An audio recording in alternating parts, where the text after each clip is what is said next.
thought I'd go ahead and talk this morning about well, hey,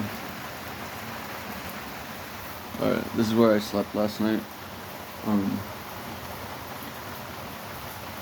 wanted to talk about things that I'd found in community since I've been going to church very regularly, Sunday morning, Sunday evening. Last night was Tuesday night, Wednesday night, Monday and Thursday I can go to like AA, which is also at a church.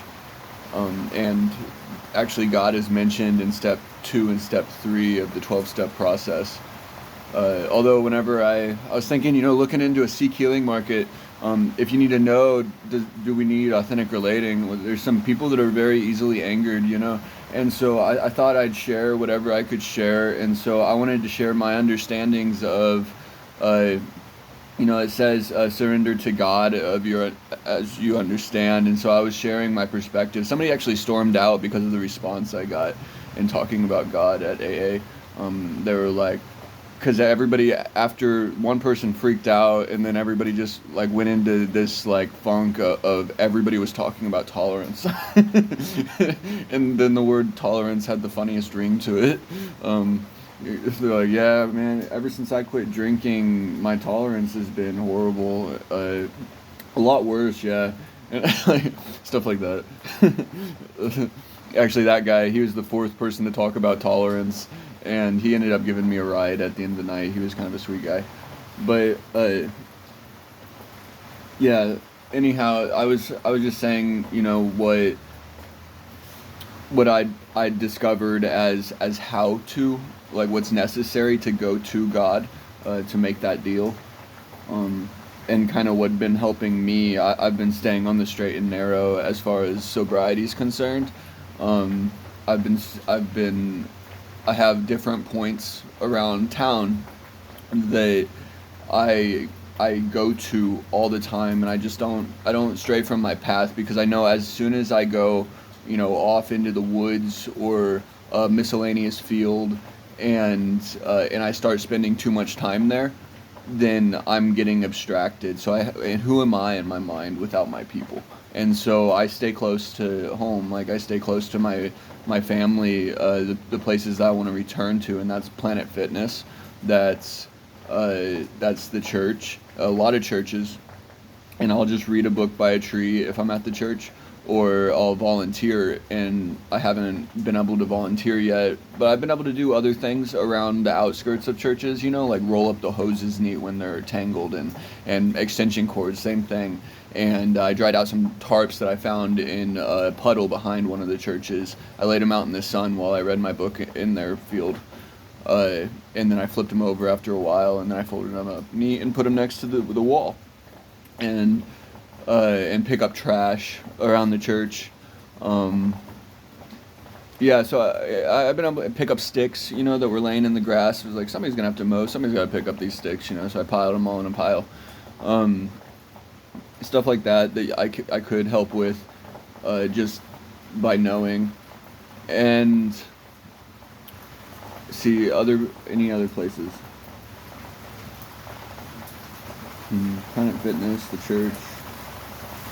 Getting into the Word. But so I was talking about just like how to go to God, and how that had helped me, and that really upset the people. So if you're looking into a Sikh healing market, you want to globalize the authentic relating practices and the art therapy and the dinner social and everything that they do. And there's so many things that I would do on top of that. I'd create an open door, and my friend Michael, he has a frustration with it. They stop at sharing and listening. They stop at listening, and they don't do any fixing. In fact, it's like written into their model that they don't. And so I was like, well, I'm open to maybe ideas about changing the business model. That's just how I roll, So I was going to listen to his thoughts whenever he gets down here on what that might look like. I also, we're not going to say too much about Sikh healing right now, because that's going to be a really great conversation, isn't it? And so Um, yeah, so just like attending church all the time. Uh, on Sunday morning, my friend, who's been a kind of a cool friend to me since I've been here, since I started going to his church, his name's James. He actually picked me up at the end of one of the days last week and just talked to me for about a half hour. That's a really good thing for a friend to do. That was great.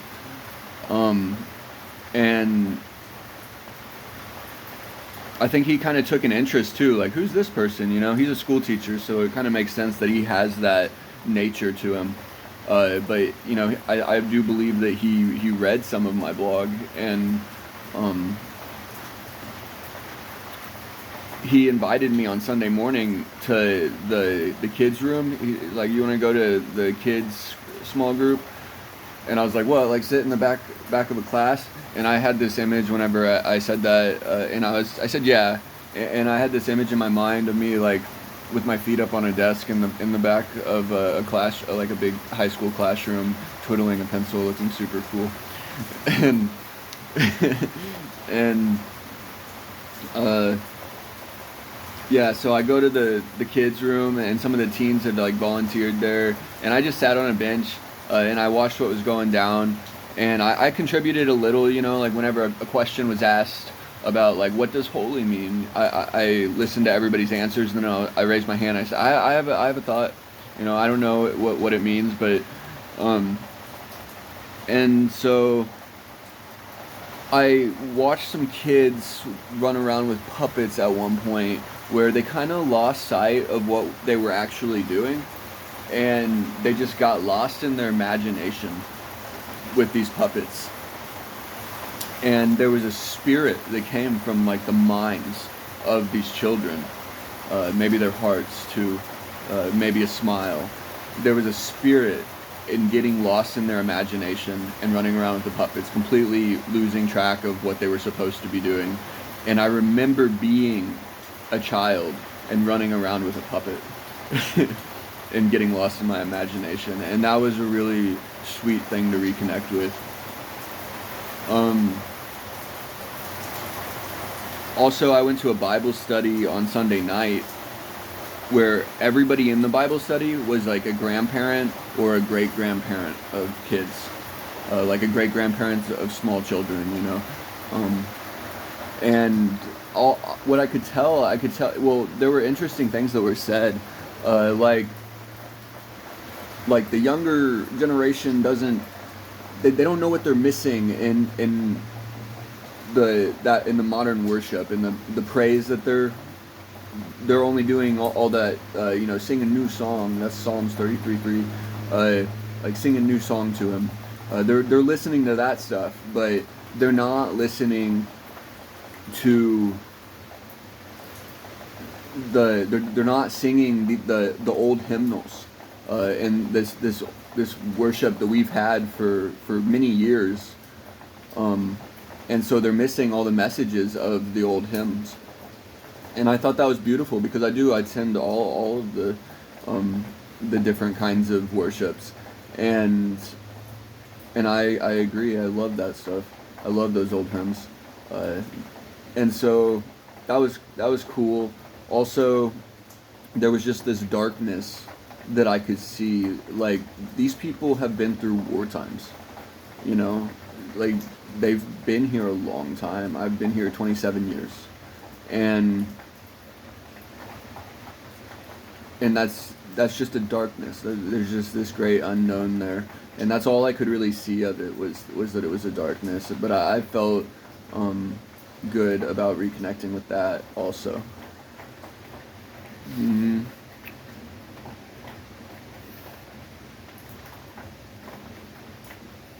Mm-hmm.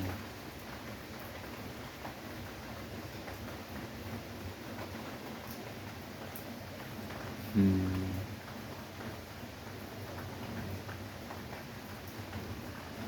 All right. Well, maybe I'll just keep it at that.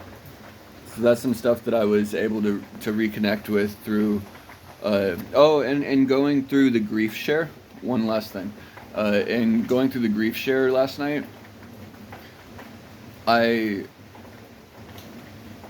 I am not one who is at loss of a family member in recent time, but I'm thinking like being with Seek Healing, like as far as the just the like that's a really extreme, like serious thing. Like some these people are like raw in that regard, right? That's it's like new to them. They're grieving loss, and I have other griefs in my life that I try to use to to be a part of it, but I was mostly just interested, like in my heart, I was just interested in really quieting and trying to understand, just trying to comprehend what is necessary to really be with somebody who's grieving, to communicate, to not offend, to support somebody who's grieving, like extremely, like these people are. So that's interesting, and that's all part of just going to church. That's what the church is doing. So good experiences.